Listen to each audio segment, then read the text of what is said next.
Hello, my name is Brianna. Today we're going to be looking at the butterfly bush, care, maintenance tips, planting, deadheading, etc. I live in zone 8A, so a little bit outside of Dallas, Texas. It is early November, so it's a beautiful fall day here in Texas, and welcome to my Texas garden. Okay, so position in the garden. Butterfly bushes like full direct sunlight.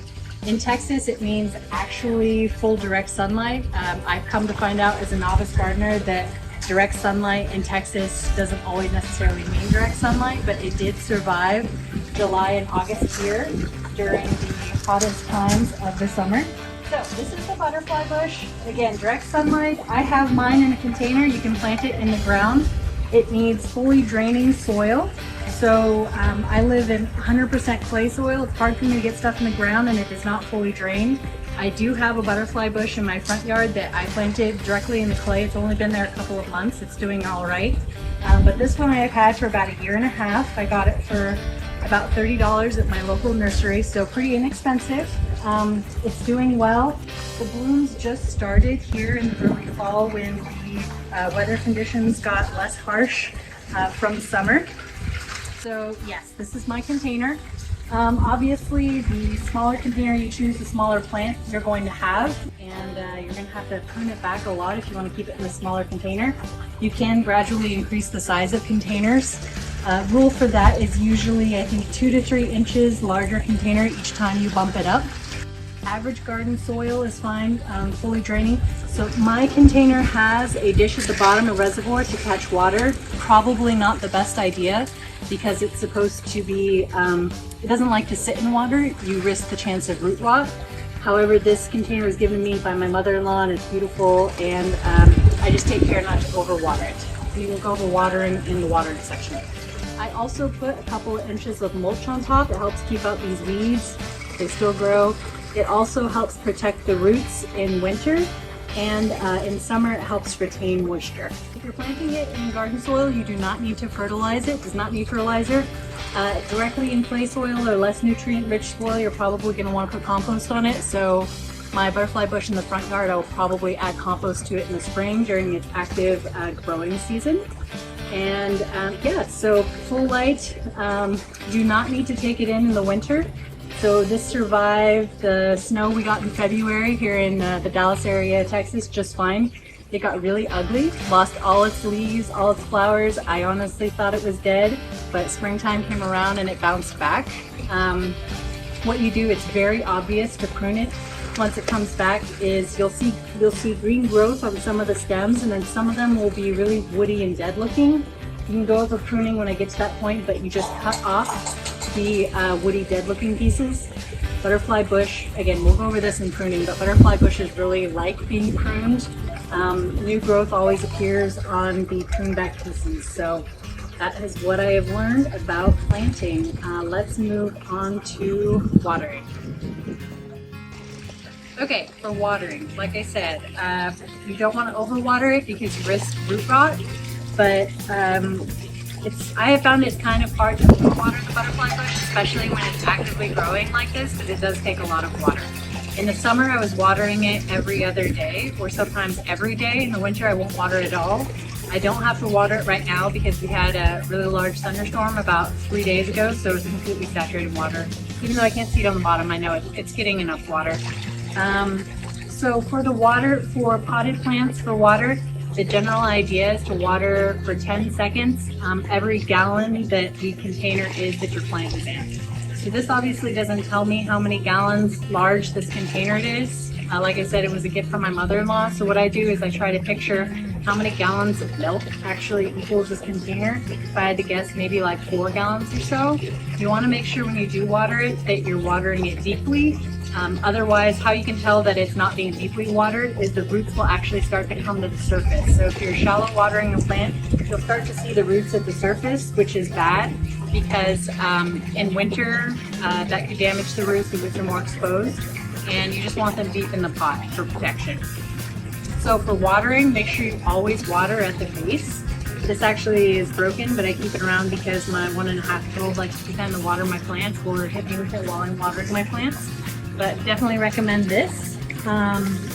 and you would water here at the base, and then you would just count however many seconds you're trying to water your plant. Because mine has a saucer's bottom, I can just kind of see the water when it runs out and then I stop. But watering is pretty straightforward and uncomplicated with the butterfly bush. Okay, we are going to go over deadheading of the butterfly bush. If you have roses or are familiar with that, you're probably familiar with this term. I will show you how to deadhead a butterfly bush.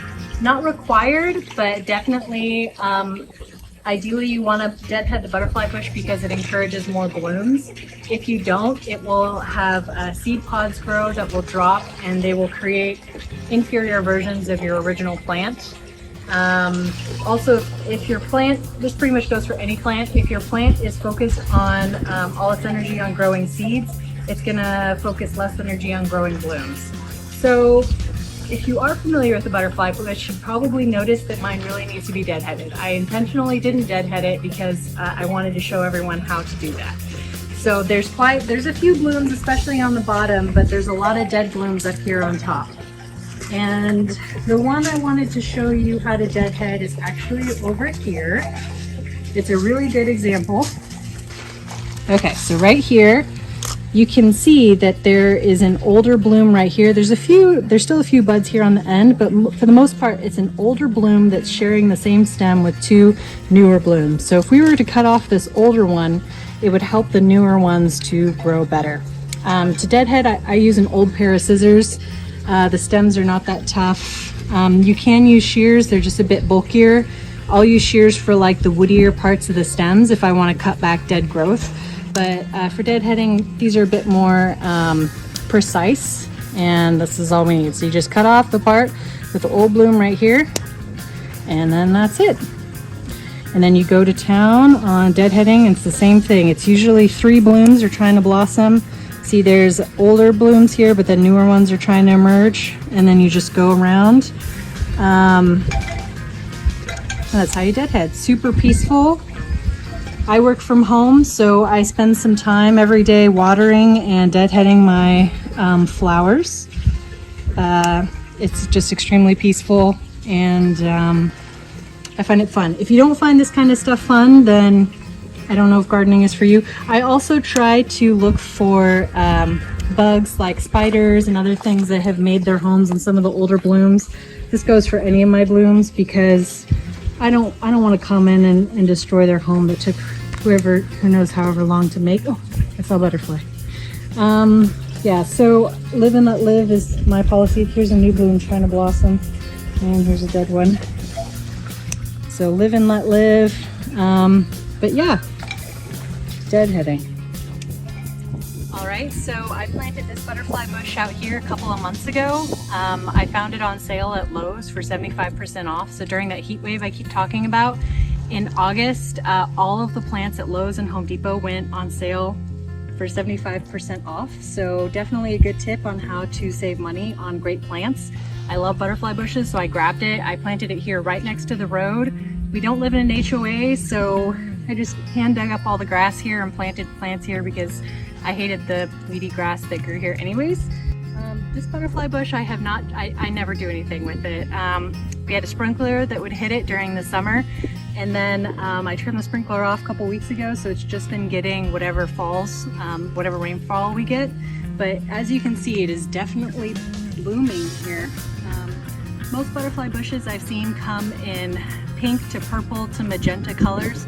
I've read that you can find some orange, whites, and reds. I haven't seen any in person, so they must be more rare, but the pinks and purples are pretty common.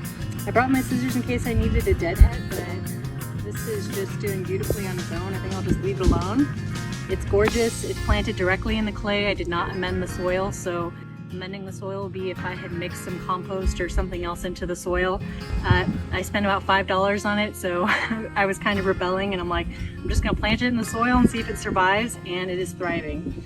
This is the one I will probably fertilize in the spring though, just in case it needs some extra nutrients added to that clay soil. And yeah, so this is my second butterfly bush. A few last comments on the butterfly bush. I would definitely recommend it if you live in the Dallas area, zone 8A. I will put up the other zones in this video that it works well in.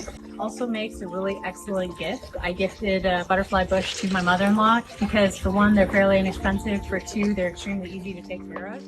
As I have shown you, you can grow it in a container or you can grow it in the ground. Extremely good gift, especially if you have maybe older relatives that really like to garden, but can't like get down to the ground to pull weeds.